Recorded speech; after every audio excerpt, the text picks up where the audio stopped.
excuse me, but you were the one who invited me to install solar rooftop, and you were the one who listed all the benefits that will flow to the country.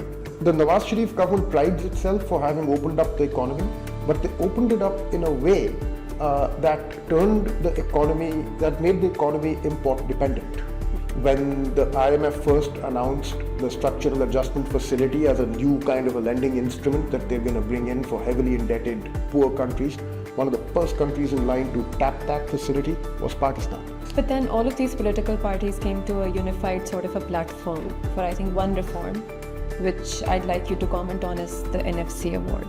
A significant majority of the traffic has shifted, has moved on to the wireless providers, and that infrastructure is lying there idle now, largely. How do we give energy subsidies to the manufacturers?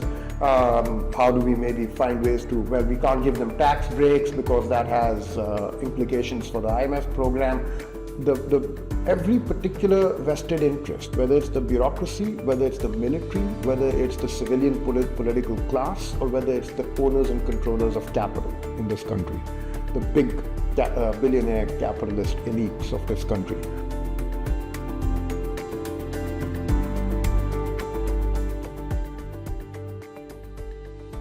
Assalamu alaikum everyone. Welcome to Perspective by Impetus. And today I have a guest I've been following myself for many years. He is one of the most sought after journalists of Pakistan who talks about the economy. We have Khurram Hussain Sahab with me, and I'm extremely grateful to him for taking out the time. Thank you for the invitation and for a very generous introduction. Thank you so much, sir. I'm a follower of you and the way you write and critically examine all these issues. Sir, what is the most critical issue the economy is facing right now in Pakistan? The most critical issue right now is the inability of this economy to grow without undermining the foundations of its own stability. So we've had by now, over the past quarter century, we have seen 3 abortive attempts to try and get this economy to register growth rates in excess of 4%, yes, which is at the bare minimum required. And in each of those attempts, we've seen the economy land up in the middle of a balance of payments crisis. Well, a balance of developed severe balance of payments stress. Whether it was a crisis or not then becomes a slightly more subjective judgment. And in each of those episodes, the economy depleted its own foreign exchange reserves, and it exceeded its own revenue envelope in terms of the fiscal requirements of the growth. It was unable to meet those fiscal requirements. So how do you grow this economy without bankrupting it? That's a question that we've been trying to answer for 25 years.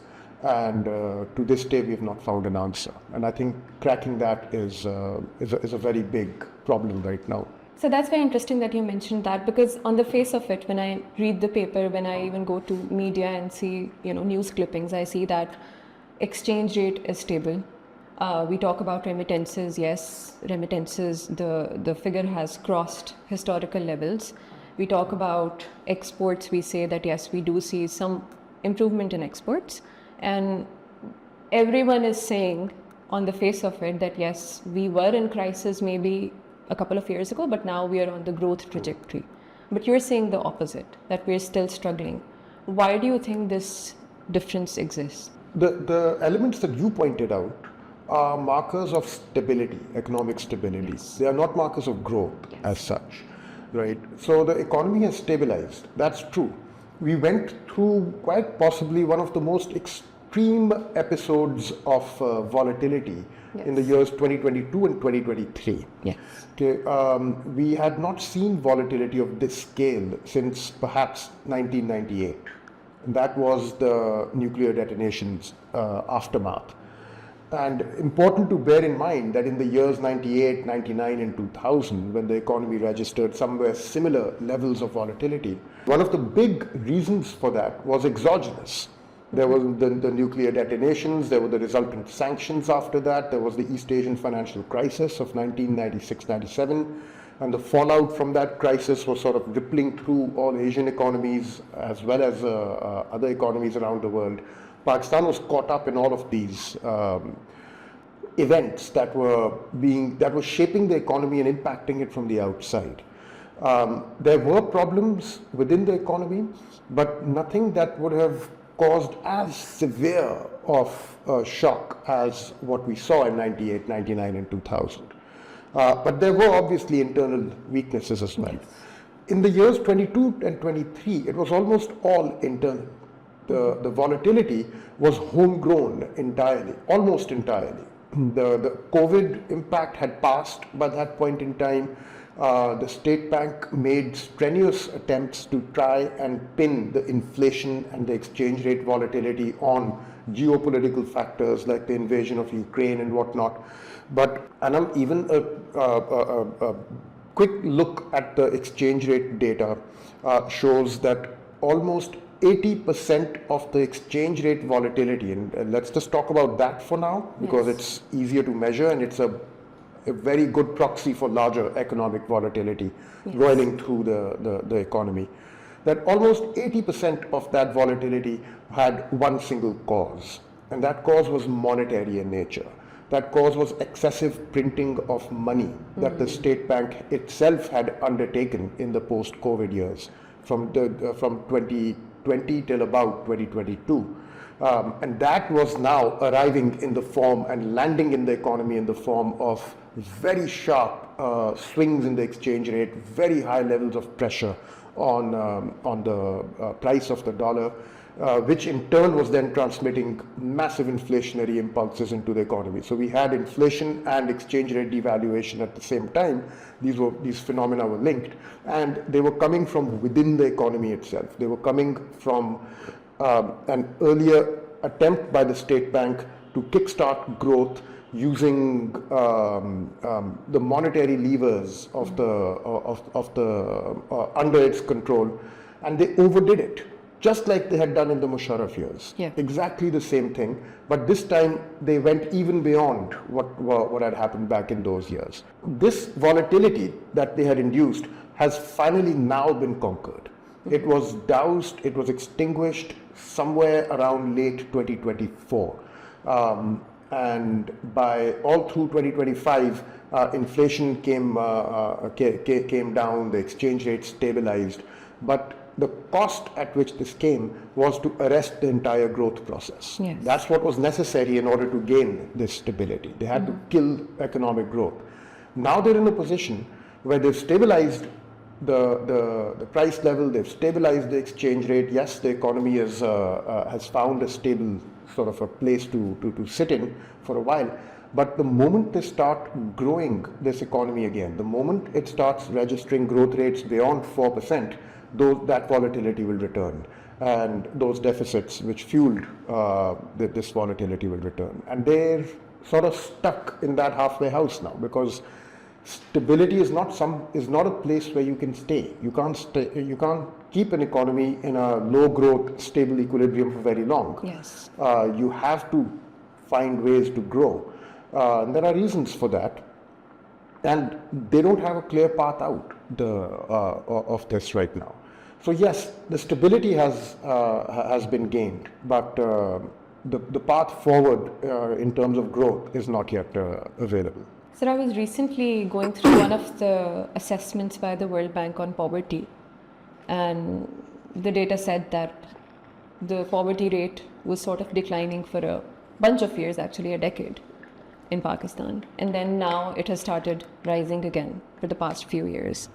And I'm forgetting the exact figure, somewhere around, I think 47.5% was there for the official global poverty rate, right? And then you look at basic literacy rate, basic development indexes like the vulnerability index, and you actually see there are quite a bunch of districts in Balochistan, KP, Sindh, even Punjab, where literacy rate is even below 23%. So here we are talking about, stability and growth, but on the other side of it, I look at these markers which are actually showing how our population is doing, maybe at the lowest level. And we see that there is no improvement there. Why do you think that happens? Even though I know some of the best policymakers and change makers are sitting in the center working on things, maybe they're stuck with some situations, such as, how to handle the pressures that are, of global situations that are happening right now, how to deal with those crises, and then oil prices, and then shocks to the economy. But then there must be a way out, right? And since you are a seasoned journalist, economist, like what levers do you think we're missing out in the process? Anam, that's a really important question. I think it's a massive observation that the World Bank has made recently, that Pakistan's economy is lifting fewer and fewer people out of poverty with each growth episode that it registers. So over the long run, the ability of this economy to lift people out of poverty is shrinking. And that doesn't surprise me. If you look at over the same time period, the propensity of this economy to fall into crisis with its respective growth episodes, that is also increasing. Just like in the mid 2000s, for example, the post-Musharraf or the post 9/11 growth boom can be said to have lasted about 5 years, let's say, 2002 till 2007, with an IMF approach in 2008, heralding or signaling the end of growth once and for all. The mid 2010s saw a growth episode that lasted barely 3 years, and from, let's say, 2013 or 14 running till about 2017 maximum. And the last growth episode that began in 2021 or somewhere around late 2020 was pretty much over by 2022. It barely, it didn't register for even 2 years before it bankrupted itself. So each growth spurt is getting shorter in duration. Each growth spurt is weaker in terms of its intensity.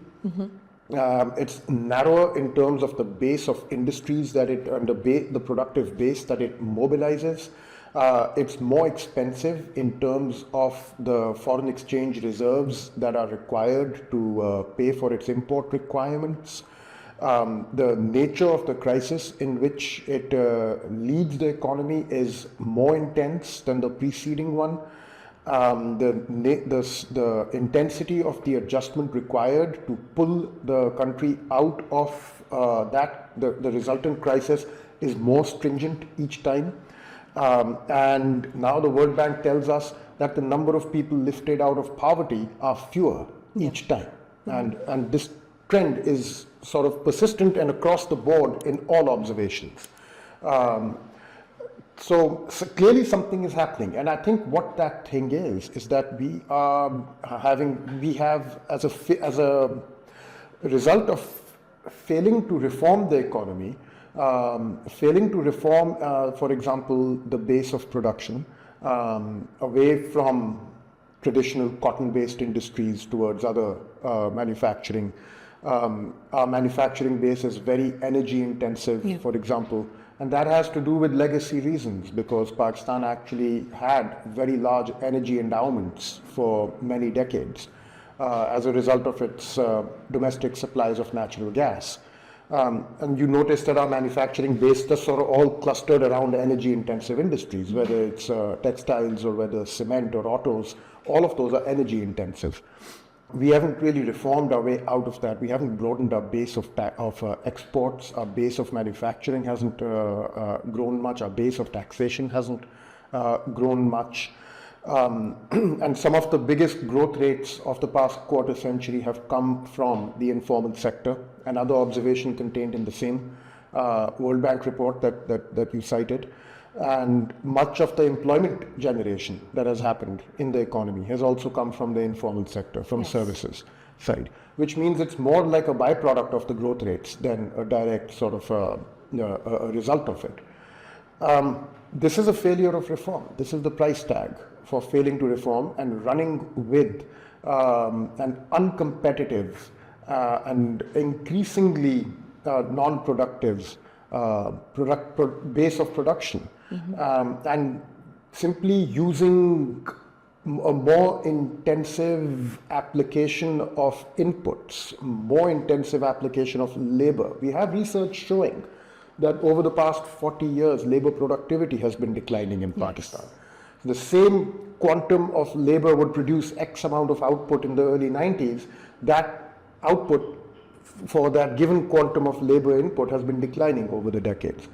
So with the same quantum of labor, same quantum of foreign exchange reserves, same quantum of energy, we are producing less output, we are inducing greater crises, we are consuming the inputs more ravenously, we're lifting fewer people out of poverty, creating fewer jobs. This is all because our economic structure remains trapped inside where it was in the late 70s when we first began to really build it in earnest.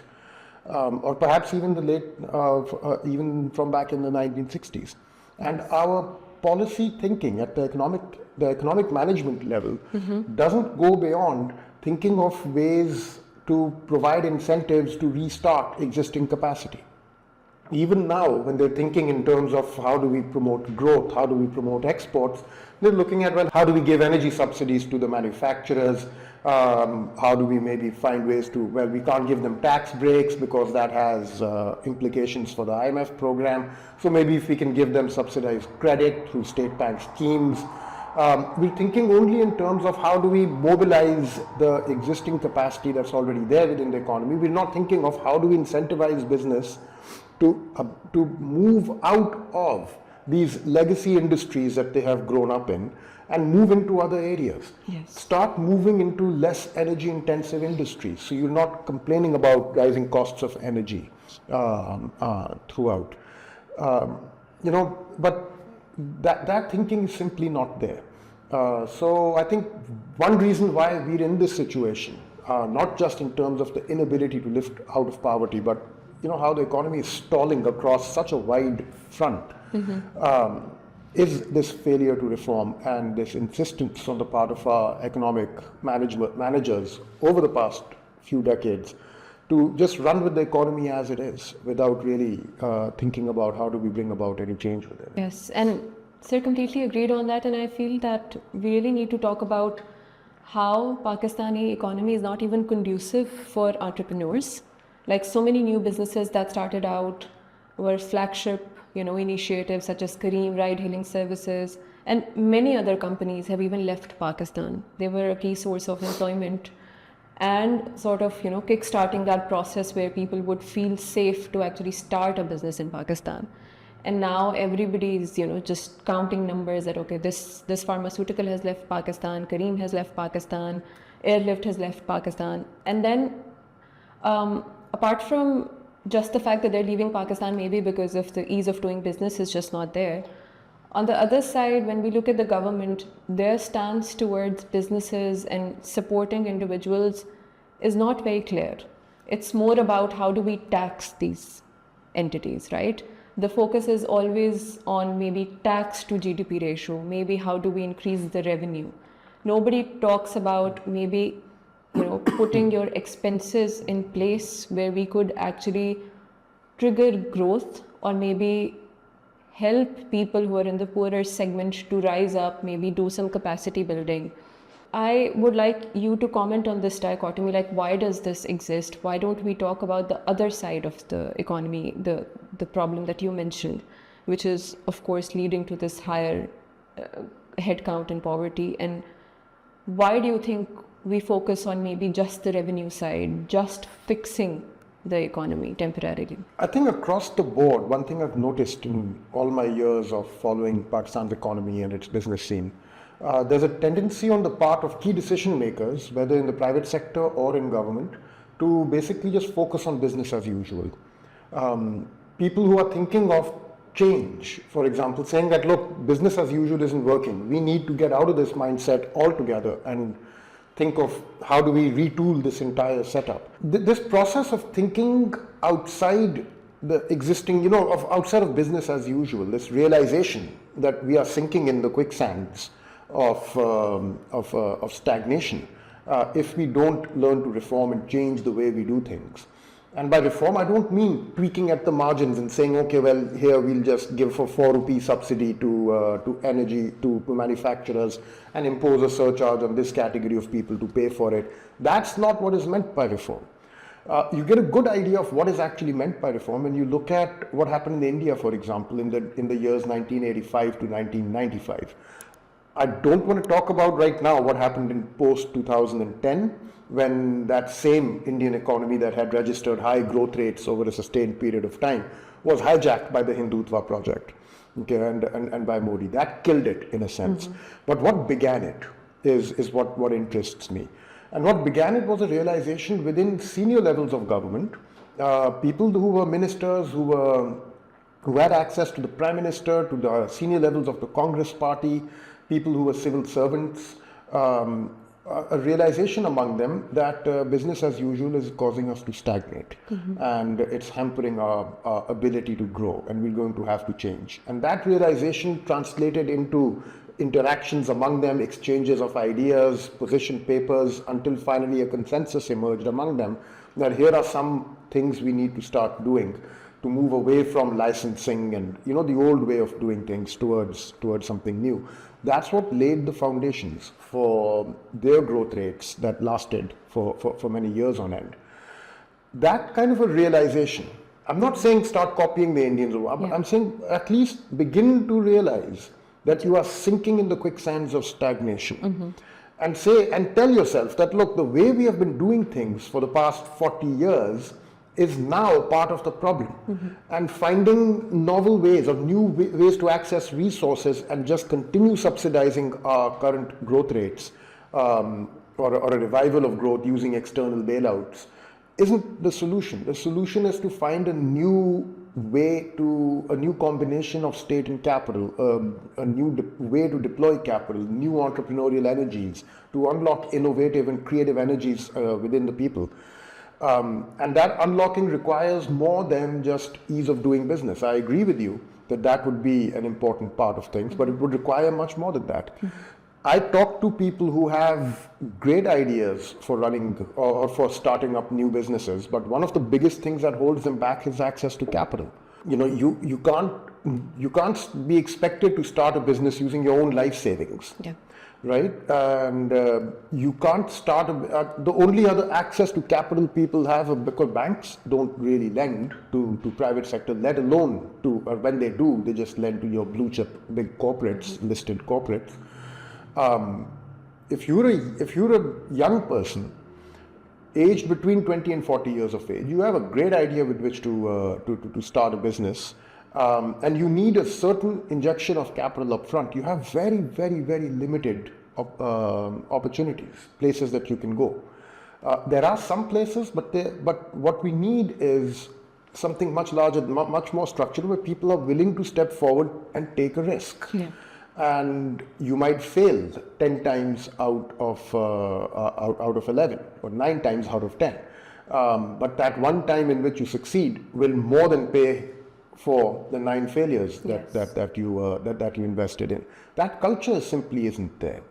And even in the top levels of our business elites, in all my conversations with them over the decades, they only think in terms of how do we take our current flagship investments and just make them operate one more time. What do we need to do that? We need lower energy costs, we need lower tax burdens, we need superior access to credit, not at market rates, but at subsidized rates. We've got these subsidized credit schemes for blue chip industrialists and exporters that very few of them are able to actually access.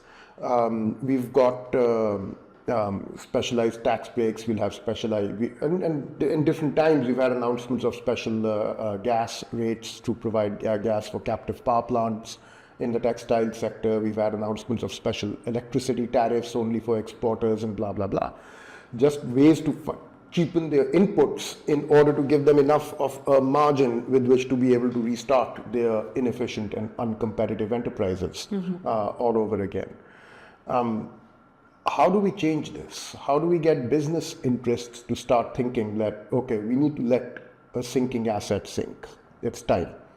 How do we get government people, senior civil servants and ministers to start saying that the way we've been running the power sector, for example, isn't working. It's producing more circular debt than it produces electricity now. And that's a huge marker of our failure. How do we instead of addressing that failure at its root cause and saying we need to change the power sector and how it's put together, they come up with novel ways to pass that cost of the circular debt back onto the consumers and call it a day. Yeah, and they call that reform. Unfortunately. Or new ways to repackage that as debt and put it in the market. So I remember when the first TFCs or the first power holding company paper, I forget what it was called, they were launched in 2009. Shaukat Tareen was the finance minister at the time. And that was hailed as like a big reform measure in its time. That here we found a way to just sort of repackage the circular debt and make it some kind of a marketable instrument and then park it over there. And to this day, it remains parked in that paper. Then in 2014, they came up with a new way to just sort of take the interest cost of the circular debt and bundle that into the power tariff and pass it on to the consumers. And that was presented as a reform measure of some sort. These are not reforms. These are ways of this is troubleshooting a way to keep a non-productive and a dysfunctional asset going. Yeah. That's what they're doing with that. And having done it for decades, we are now in a situation where the circular debt used to be 30 billion, 35 billion, and that used to be a huge headline back in 2008. Today it's in excess of 2 trillion rupees. And here we are, at 2 trillion, it's competing with some of the largest debt components in Pakistan's total debt stock. And continue, well, I mean, it's not growing right now because they've again managed to, in the past 1 year, pass a significant burden of that cost on to the consumers. But give it another year, and maybe if there's one more burst of growth, I don't rule out that the circular debt could then cross 4 trillion, 5 trillion, and a time may come where it's perhaps standing shoulder to shoulder with the quantum of our external debt or something like that, So they have got to realize that you've got to stop troubleshooting a dysfunctional economy, and you've got to start reforming it instead. Yes. And we're sort of fixated on the fact that maybe instead of just fixing the leakages in the economy, we need to come up with something that is long-term and sustainable, like you talked about circular debt. And we've also seen everyone keeps on talking about SOEs, everyone keeps on talking about the regressive taxation regime, everyone talks about how we're just, relying on indirect taxes. And then what we see in the news as a fix or maybe as a solution is, for instance, switching from net metering to net billing. Yeah. What are your thoughts on that? That's another example of troubleshooting a dysfunctional regime rather than reforming it, and perhaps a good one.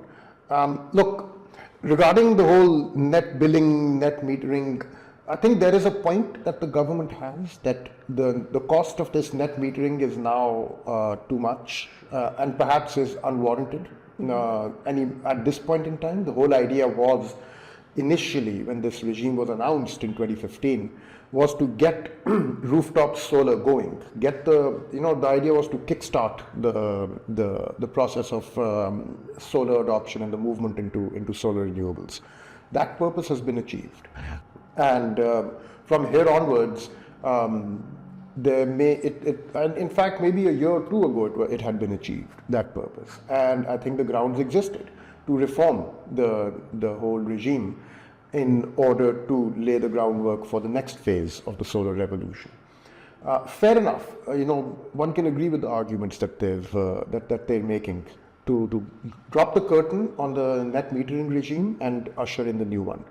The problem comes in where they try and do that with those who are already tied into the contracts and who are in the process of paying off their initial investment. Yes. And midstream, suddenly they find the terms have changed on them.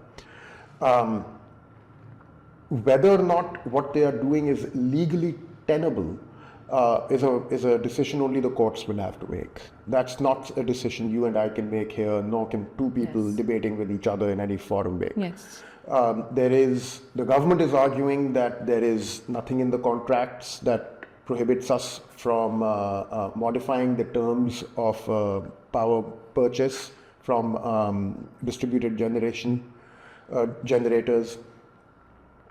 But at the same time, lawyers will tell you that courts recognize much more than just the language written on a piece of paper when they are looking at contractual obligations between two parties. They look at the understandings that were at play at the time when the contract was signed, understandings that may not be there on the paper, but were reflected in the payments that were being made. So if for a number of years the government kept paying you on the basis of one tariff, that act of paying you on the basis of one tariff becomes a legally recognized reality. And a court of law will then say, okay, having paid this individual month after month on the basis of this amount of money on the basis of this understanding, which is not written down, but you clearly acting upon it, so it exists, and the law is now willing to recognize that it exists. Having done this for years on end, now suddenly you are modifying that, maybe you don't know the reasons why. And at that point, the quality of the reasons will matter more than whether or not the letter of the contract permits it or not. So I don't think legally the government's position is as tenable as they would like to think it is, number one. But number two, just think about what they're actually doing here. Yeah. The government itself announced a solar policy to encourage solar rooftop offtake. Yes. They were asking people, come and install solar rooftops, sell your electricity to the grid, we will buy it at this rate from you. It'll be a win-win situation for everybody. NEPRA noted this in its annual reports that distributed solar is very helpful because it helps balance the grid. There are no capacity payments, there's no indexation to foreign exchange. Yes. Unlike utility scale renewable projects or any other utility scale projects, there's no upfront investment required from the government side. There are no fixed costs for the government to carry or bear in all this. So, in so many ways, it was a beneficial thing. And people responded to the government incentive. They installed solar rooftop. Great. Now suddenly the government turns around and calls us elites and say these elites are trying to defect from the grid and leave the poor to pay for the fixed costs. Excuse me, but you were the one who invited me to install solar rooftop, and you were the one who listed all the benefits that will flow to the country from this policy. Now that the policy has succeeded, you've turned on those people who responded to your incentives in the first place, and we're the bad guys suddenly. I think what's happening is that they don't really know what they're doing, which is consistent with how they've run the power sector for the past, ever since they've been running it, and particularly in more recent times, and which helps us understand why this power sector produces circular debt so efficiently and so effectively. They don't know what they're doing. They announce a particular policy, the policy succeeds, and then they turn on that policy and say, okay, well, all those people who took advantage of this policy are now the bad guys. Yes. Mind you, the same thing happened with the IPPs. When the IPPs were first announced in the mid-90s, it was the best thing ever. And then the Nawaz Sharif government was the one that turned on the IPPs suddenly in 98, 99. And said, well, these guys are way too expensive and we don't like them anymore. Then the Nawaz Sharif government went and announced a massive new investment, a new burst of IPP-based investments in the mid-2010s. The expenses of which they are now telling us to come back into the grid and help them bear those fixed costs. So suddenly the IPPs were now the good guys all over again, because in the mid-2010s they were extolling all of these projects that they were cutting the ribbons on in 2017 as harbingers of a great new dawn. A big new change is going to begin because all these power plants are going to generate electricity. That electricity will enable all this economic growth, and the economy will power into a bright new future. This was the rhetoric back in those years, in 2016, 2017, as those ribbons were being cut. Then, when the costs started coming in, suddenly those IPPs turned into the bad guys. Then they encouraged us to go into solar rooftop. We went into it, and now suddenly we've become the bad guys. So I don't think they really know what they're doing. I think they grab and clutch at whatever opportunities, short-term opportunities materialize, And when the costs from those opportunities fall upon them, they suddenly realize they turn on the very same people who responded to those incentives. Yes. And that speaks to the very short-term nature of the thinking that is guiding the power sector. And I think that short-term thinking is what is guiding them through what is arguably the single most important and disruptive innovation that in the history of electricity, which is the arrival of distributed solar generation.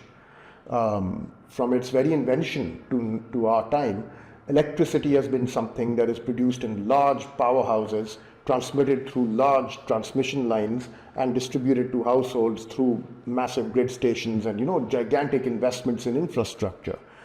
Something in which the government of every country played a huge role. Yes. Now we're outgrowing that. Now electricity is something you make in your home, and you can make it really, really cheap. You can just get a battery in. You can just get a battery. You can drive through rural Pakistan now, and everybody is electrifying their homes. All the underserved population have got 1 or 2 solar panels and a battery, and that's it. And they're running a house on it, bulbs and a fan. The number of people applying for metered electricity connections from the grid, I would love to see those numbers on let's say an annualized basis for the past, let's say 20 years. I would bet you would be seeing a fairly steep dip happening in those numbers in the very recent years. In the past, let's say 5 years, I would be very keen to see where those numbers are going. People on the grid is being rendered obsolete. Yeah. And it's happening in our time.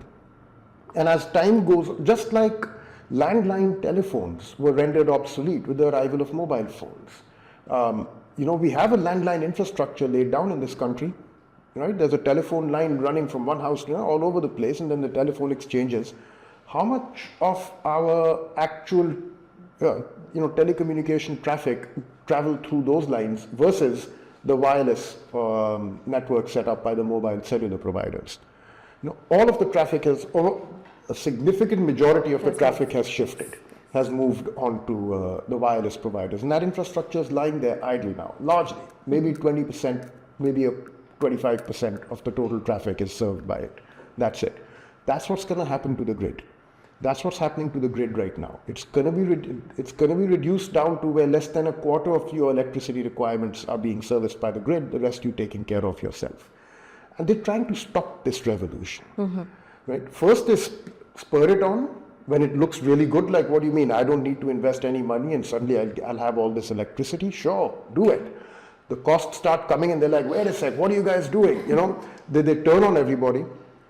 But it's going to happen, whether they like it or not.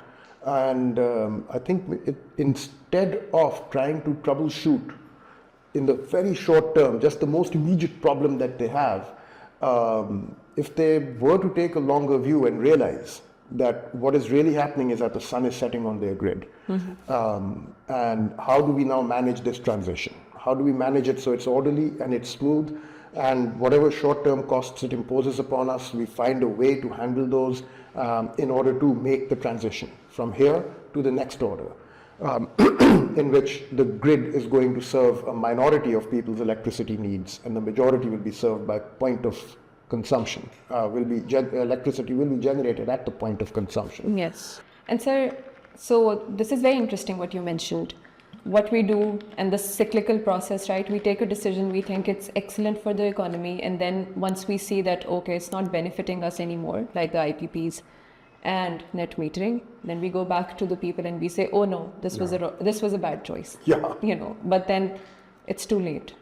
You mentioned how the government has this cyclical process of, taking a decision, introducing a reform, and then realizing that, okay, it's not working, and then going back on their words and saying, okay, guys, we have to switch from net metering to net billing, or maybe IPPs are not working, or maybe trying to then recirculate whatever debt is there and try to put the burden on people.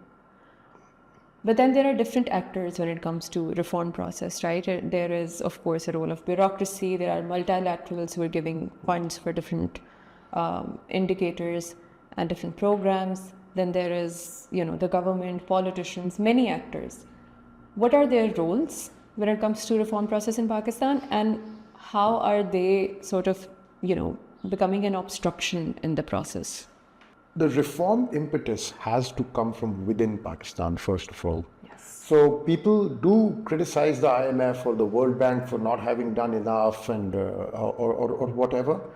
But the multilaterals cannot want reform in Pakistan more badly than the Pakistani authorities themselves do. They can't get ahead of the curve.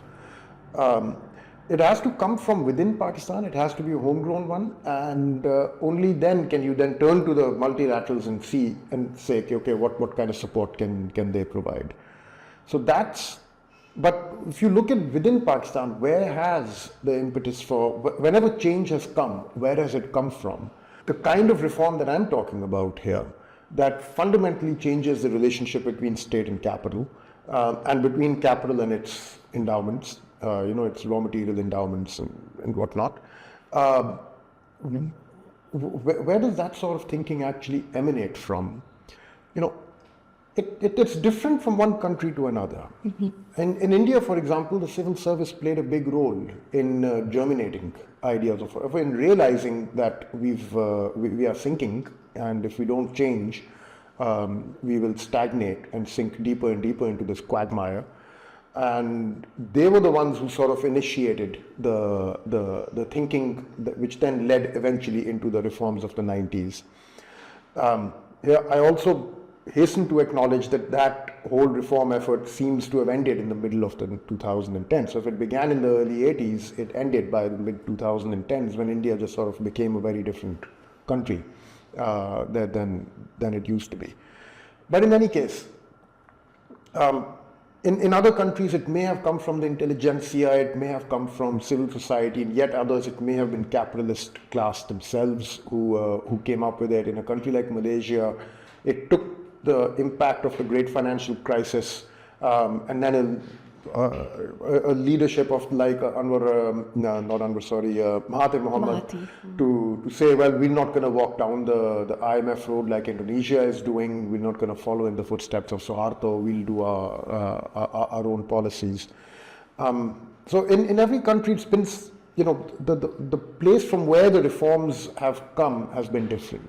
Yes. In Pakistan, what has happened is that every particular vested interest, whether it's the bureaucracy, whether it's the military, whether it's the civilian political class, or whether it's the owners and controllers of capital in this country, the big billionaire capitalist elites of this country, have been more fixated on preserving and saving their particular vested interests, and nobody is really thinking about the collective we, and saying, well, how do we grow out of this quagmire that we are in?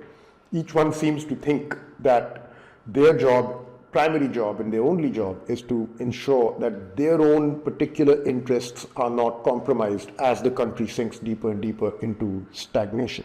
Whether it's the bureaucracy, military, civilian political elites, or the owners and controllers of capital, right? The sort of the four sides of this quadrilateral that defines the top levels of this country's decision making.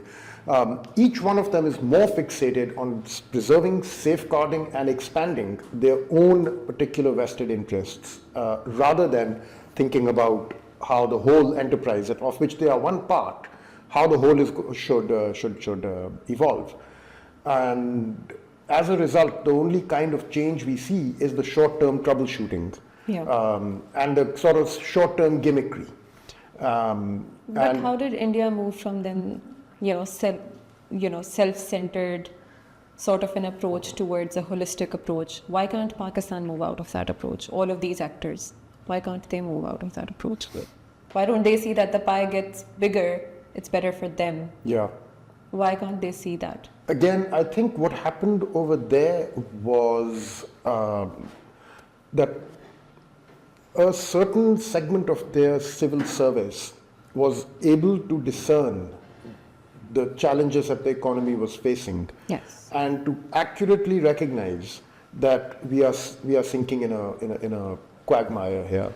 And they were able to persuade the political leadership of their time that of the need, the very, very dire need to move out of what they called the license Raj, the kind of economy that they had built in the 60s. They said, we have to leave this behind. In our case, we have carried that same thinking from the 60s forward. And to this day, we hear people invoking the 1960s as some kind of a model and saying, yeah, look, we had such high growth rates in the 1960s. We've got to find a way to get back to that. To this day, we have people invoking those years as a model. Whereas the whole idea is to leave that behind altogether, evolve out of it, grow out of it. Yes. Why have we not done it? I mean, part of the reason for that is that the top levels of decision making in Pakistan are consumed with a power struggle. A power struggle that is primarily in which the main fault line is between the civil and the military factions. And this is a history that goes back. I mean, throughout, we can keep tracing it further and further back all the way back to maybe 1947. Yeah. But since we are speaking of reforms, we're speaking of the need for change, that period began in the late 80s and has brought us to the present. So I'll just restrict myself to the past 4 decades. Since the death of General Zia, that is when the moment actually opened for this country. That this was the moment to change. Change from being an authoritarian to a democratic government, number one, and then change from being a closed economy to being an open economy, number two. Both these changes had to happen at that point in time. And we had movements in both directions. We had a decade of democracy, and we had some amount of opening up that happened with the budgets of 1991 and then 92. But they were shallow, number one. They were abortive, and they were riddled with, again, short-term solutions to what were actually structural challenges. I'll give you a couple of examples. Yes. In the economy, one of the structural challenges was the shortage of foreign exchange. And the Pakistan's economy's inability to earn and acquire foreign exchange from abroad. The idea was to grow the export base and increase your competitive edge versus your rivals in the world economy. And at that time, India was one of Pakistan's main competitors in the world economy. But instead, what they did was, they came out with this foreign currency scheme, foreign currency deposit scheme. And through a very complex mechanism, they encouraged expats to keep their foreign currency, to open foreign currency accounts in Pakistan. They liberalized the capital account. They said non-residents and residents can now open foreign currency accounts. And they used a complex system of swap arrangements to then access those foreign currency reserves and make them part of the government's deposit base. Of that. Yeah, and they made that part of the government's reserves, and they used those reserves to finance the trade deficit. This was a time period where the remittances and the foreign currency deposits were actually being used to finance the trade deficit. And the State Bank at that time was warning that, look, you can do this for a certain period of time. It's a short-term measure. It's meant to help you ride over short-term shortages of foreign currency. You're not supposed to make a run of things over a long period of time using these methods. This whole story is accurately told in a lot of detail in a book published by the State Bank itself, by the way, called The History of the State Bank of Pakistan. It's got an entire chapter on this. There's an entire chapter written about this in one of the annual reports I think of the State Bank from 1999, in which then Governor of the State Bank put this on record, that this foreign currency deposit scheme is actually killing your external sector. It's damaging your monetary transmission mechanisms. I mean, the damage that it was doing was huge. But because it was helping them finance the foreign currency requirements of the growth rates in the short term, they ran with it. And as a result, by the time the nuclear detonations happened, Pakistan had something like $10 billion worth of foreign currency deposits, but were unable to meet those obligations when the redemptions came, because all the money had been spent. It had been used to pay for the external sector deficits. So the Nawaz Sharif government prides itself for having opened up the economy, but they opened it up in a way that made the economy import dependent. and that eroded its export competitiveness altogether. And they financed that whole thing by a complex borrowing mechanism via the foreign currency deposit scheme, which, when the big bad wolf came huffing and puffing in the late 1990s, after the Asian financial crisis and then the nuclear detonations, the whole thing just sort of collapsed like a house of cards, because from 98 till 2000, Pakistan teetered on the edge of default and was only pulled out of that crisis by 3 separate debt restructurings that were undertaken in the year 2001, 2, and I think 2000, 2001, and 2002. But there were 3 separate debt restructurings in that era. That's what it took to pull the country out of the hole that it had fallen into in those years. That's no way to adapt to the challenges of a globalizing world. That's just a way to spur consumption at home, create a short-term feel-good factor, and turn around and claim success on the in terms of having opened up the economy. Yes. While having done nothing whatsoever to build the economy's competitiveness. So you know, you're happily importing and consuming whatever the global market now has to offer, but you're not able to provide that global market with any goods of your own that you are making, but instead you are financing that consumptive binge by borrowing. Borrowing from your residents, from your non-residents, and then from everywhere, from outside sources. You know, when Eurobonds were first announced as an instrument, as a debt instrument, was in the 90s. One of the first countries in line to float one was Pakistan. When the IMF first announced the structural adjustment facility as a new kind of a lending instrument that they're going to bring in for heavily indebted poor countries, one of the first countries in line to tap that facility was Pakistan. When they announced the heavily indebted poor countries initiative in the late 90s, one of the first countries to step in and apply for it was Pakistan.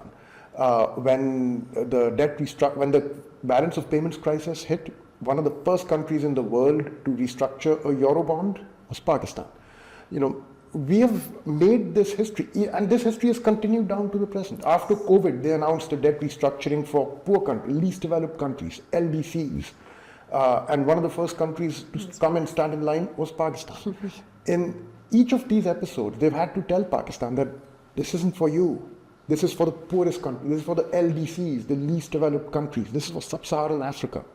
You know, this is for countries in that league. It's, you know, you are a middle-income economy. Yep. These facilities are not designed for your credit requirements. But they insisted, and they got their way. It's a bit like some 15-year-old kid showing up at a birthday party for 7 or 8-year-old kids, wins all the prizes, and goes home and proudly boasts to his parents that, look at all these prizes I won at the birthday party. You know, it's a bit like that, what they've been doing, and they call it reform. You know, so that's what went wrong. I think on the economic side, that they came with a very shallow understanding of what reform means.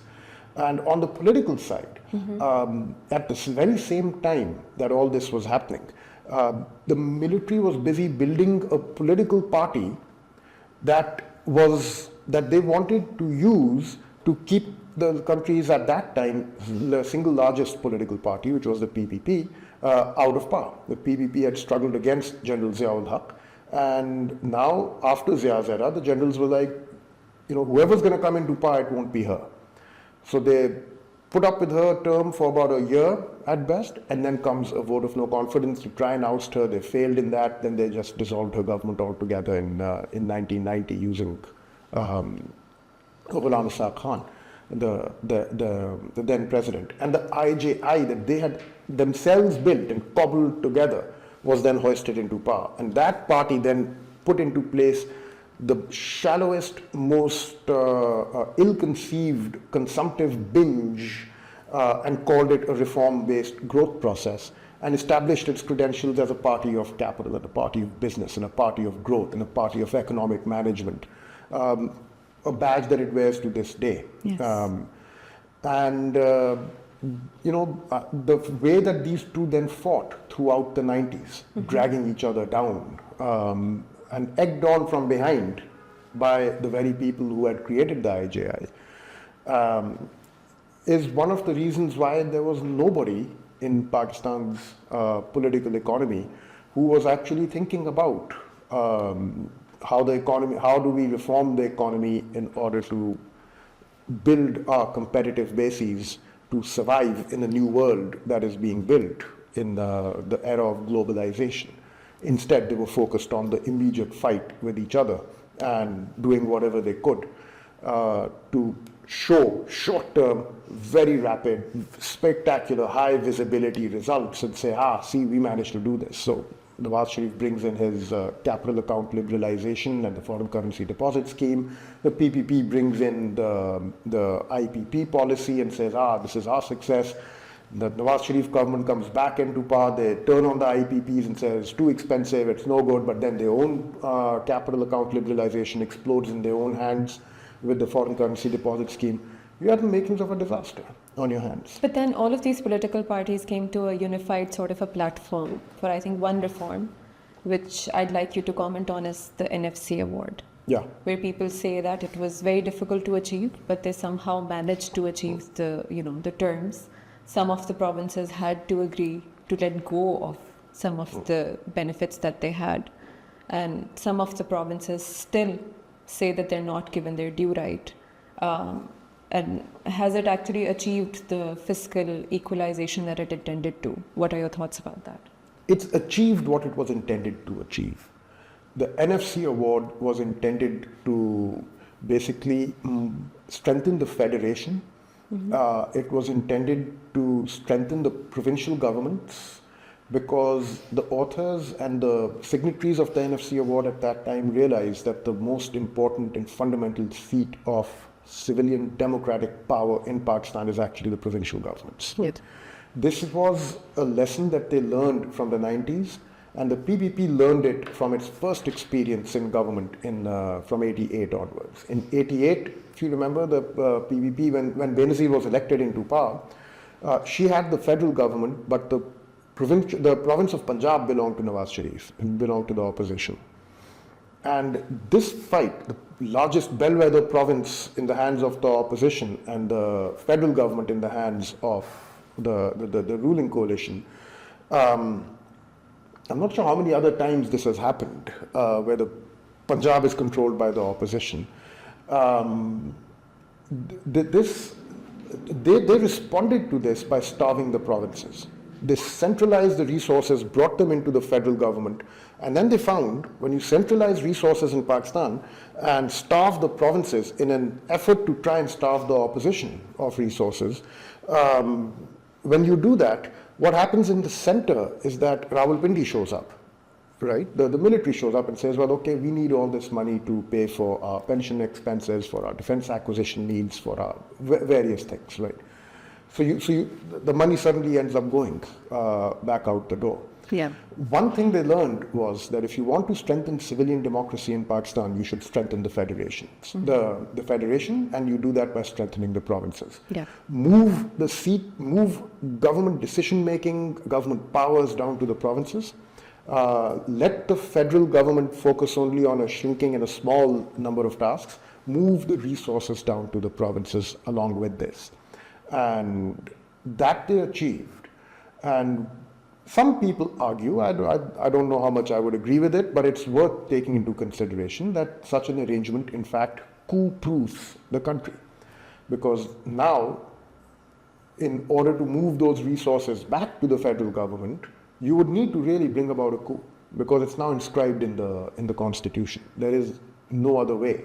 But do you think it's fair, the way NFC works? Like in terms of when you talk about fiscal federalism or fiscal equalization, you taking into account different, development measures such as poverty rate in a particular province and how sparsely the population exists over there. You cannot compare, so Balochistan is not comparable to Punjab because the population over there, the demographic is completely different. Yeah. The way spending will be structured for health or education will be completely different from how it is from a densely populated area or area where poverty rate is, of course, lesser. So do you think the terms of NFC award are fair? that way, or they need some sort of Look, I tweaking? mean, whether there should be a greater share for population, for backwardness as one criteria, I mean, it's hard for me to make that call, right? The provinces are now equipped to do it for themselves. They'll make that case. So long as it's being done on a consensus, Yeah. then I'm fine with it. I think it's fair. So long as the rules of the game are being followed, it's fine.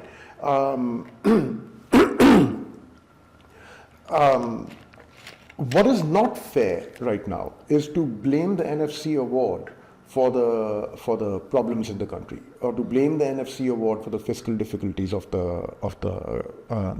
federal government.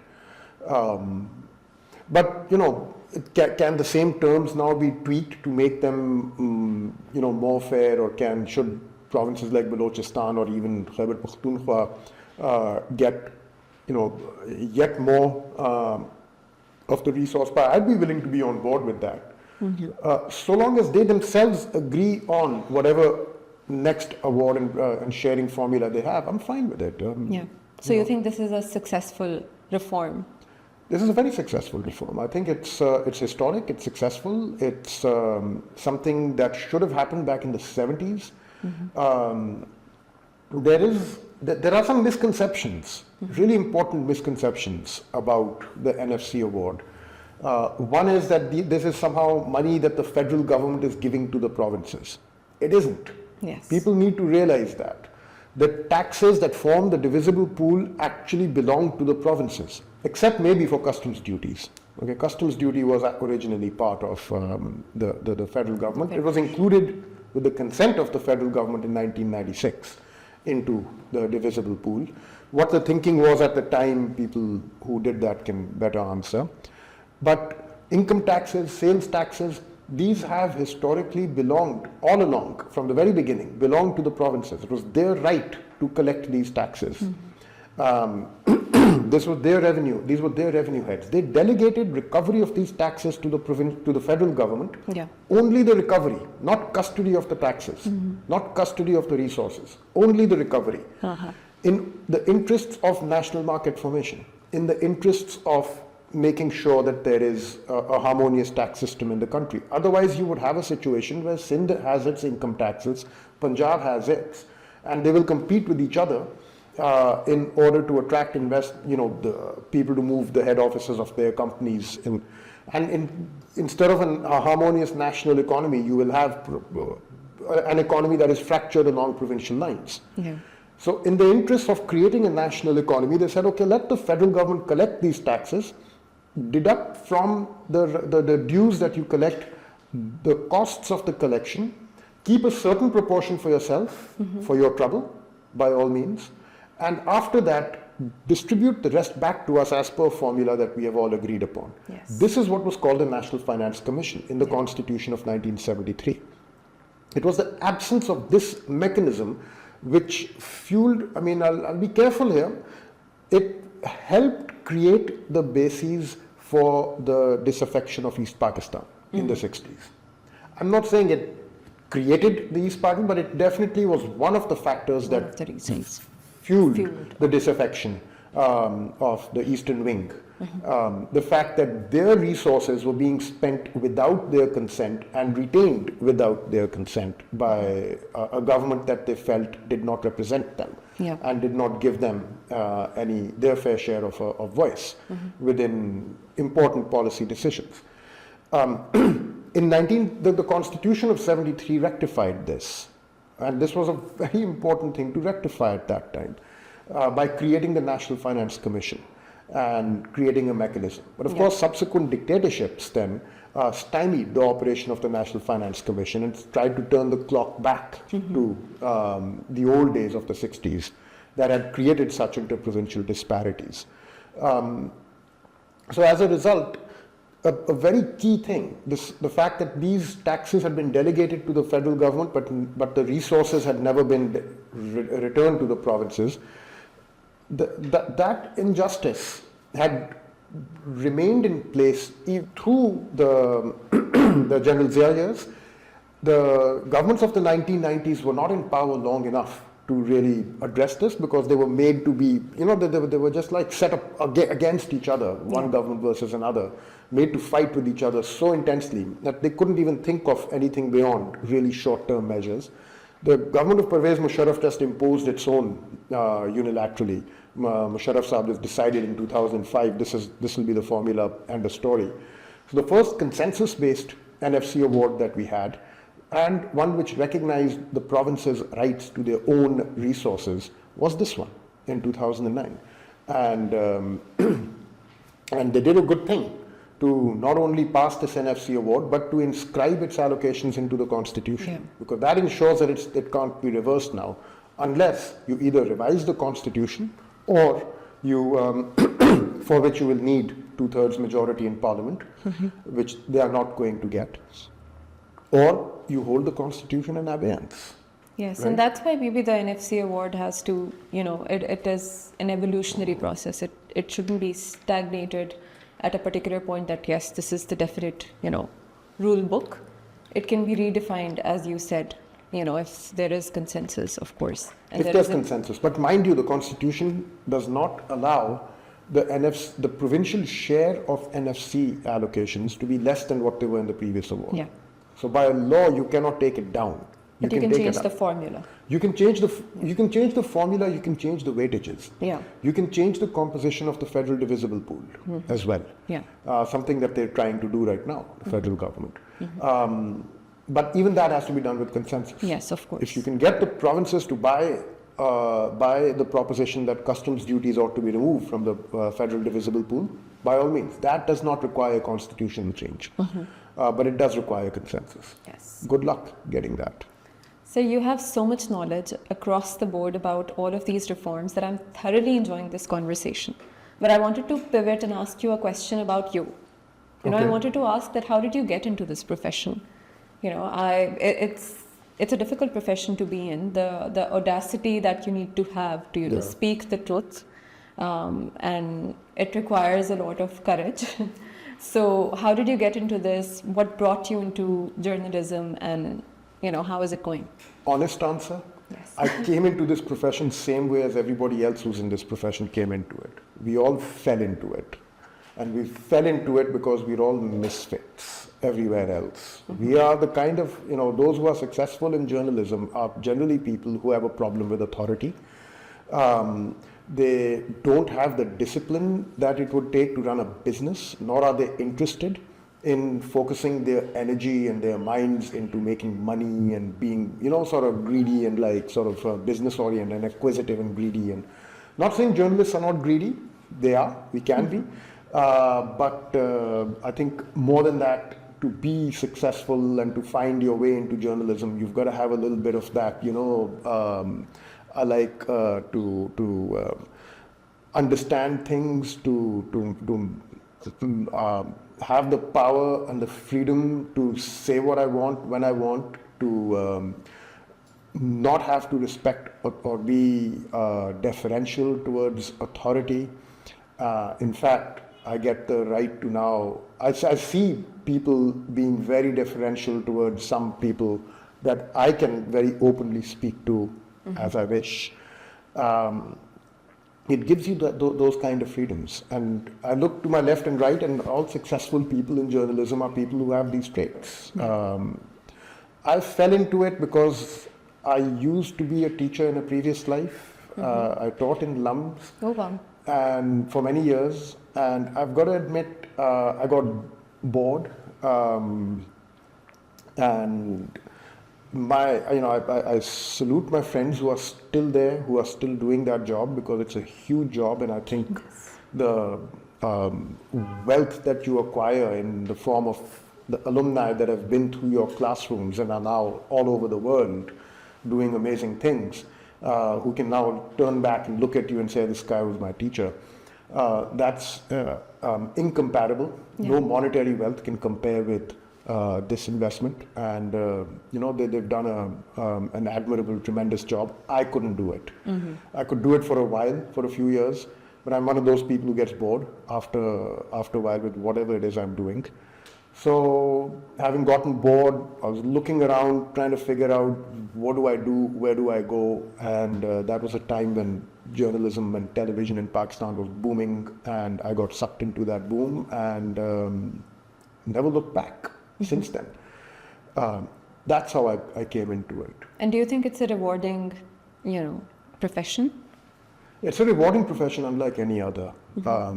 Every profession has its own rewards. Yeah. Teaching has its, but it's meant for those people who have some kind of a social conscience. Yeah. You can't be in it only to enrich yourself. You can't be in it only for yourself. You can't be one of those people who says, just so long as I'm doing well, I don't care what's happening to the world. When me and my peers in this profession get together and talk, the only thing we talk about is what's happening in the world.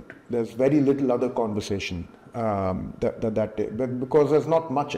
It's something that consumes us. It's a consuming interest. Compassion is the key, right? Compassion? Compassion, empathy, extreme empathy, a certain mistrust and of authority, and a certain sort of a problem with authority. Something that tech entrepreneurs like to also say that they have a problem with authority, so they can't work a job in a corporation, then they have to start their own business. Except over here, you're an entrepreneur of a different sort. It's an intellectual entrepreneur. Yeah. Not so much a monetary or a business one. It's incredibly rewarding when it works. When you find a great new scoop, when you come out with a great new angle, when you write something that resonates at the top levels of the country and important decision makers cite your work, when you're writing, when you can visibly see that your writing, your ideas have made a difference, that reward is incomparable. It's a bit like how a teacher would feel when a large number of his or her students come and honor you and later in life, an incomparable honor that only those who have experienced it would know what it feels like to go through something like that. But it's also extremely frustrating. And especially in our time with social media, where it's extremely easy now to be misunderstood, and it's extremely difficult to now do journalism given the polarization in society, because increasingly we find that because of the polarization in society, people don't want to hear the truth. People want to hear what they already believe. Yes. And they basically go and they'll find whoever is telling them what they want to hear, and they listen to that person. If the truth happens to be contrary to what they want to hear, they'll get angry. Yes. Right? And if you're the person that's telling them the truth, rather than stop and think and say, wait a minute, is this person right? They'll abuse you. They'll curse you, and social media gives them the means with which to do that, the platform with which to do that. So it becomes very difficult at a time like this. But nevertheless, so it's frustrating, it's difficult, but the rewards are incalculable. But I'm sure there are so many youngsters who want to be like you and who look up to you, and they're watching this and they want your suggestions and advice on how to, take core decisions in their life, because the traits that you mentioned, like, extreme empathy, a problem with authority, all of these are a bit problematic when you're younger, right? Yes. Because your parents are like, oh no, this is not the way. Yes. What would be your advice to them? Follow your heart, and everything will work out eventually. That's what I did, and it worked out for me. Others that I know who did the same thing, it worked out for them. There will be setbacks, there will be challenges along the way, there will be dark moments where you'll doubt yourself.